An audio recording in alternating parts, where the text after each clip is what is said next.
March 17th. Today's forecast. Sunbeams bounced cheerfully off the new spring foliage. Braced against the sky in vivid green, trees brightly bloomed in brilliant pinks, and perky yellow tulips encouraged even the faint of heart.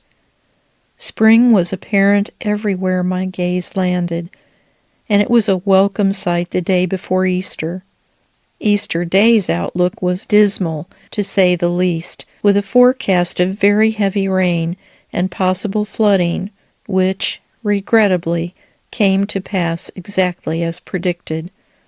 I awoke Easter morning to the sounds of wind in the treetops and rain pounding on the roof.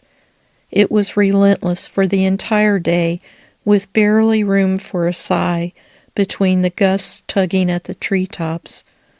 Normally, I would have shrugged off the rainy day, but this season of historic quarantine had already confined me to the inside of my home for nearly a month.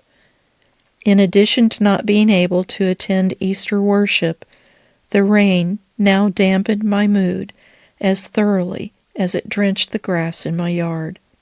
Attending an online service, singing along happily, I was rudely interrupted by water from another unwelcome source, an unexplained leak in a 20-gallon aquarium.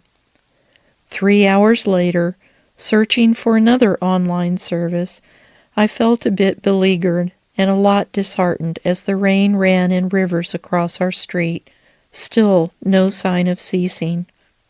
As I sat to listen to the sermon and Bible teaching, my heart found its home again, the place of peace, where rain was insignificant and unexpected events of the day were irrelevant, and my dreary attitude flexed into a quiet smile. Ironically, the word for the day in a devotional book I had read that very morning focused on gratitude, the same day that I had grumbled away half of it. I had overlooked the one element I needed most, Jesus. I had heartily complained to him, but I had not expressed gratitude for the rain, or that I noticed the aquarium emptying before it had expelled all 20 gallons, or that I had a heater and fan to help dry it. I had not thanked him with all my heart for the food on my plate, or that my house was dry, excepting the aquarium. Most of all, I was finally noticing that God had all of it under control. I did not have the day I wanted to have in the forecast, but it was a blessed day when I finally aligned my attitude with God's instruction.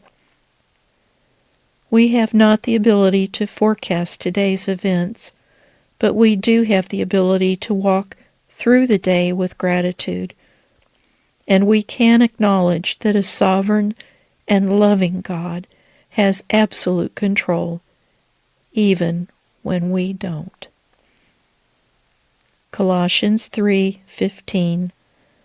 Let the peace of Christ rule in your hearts, since as members of one body you are called to peace, and be thankful.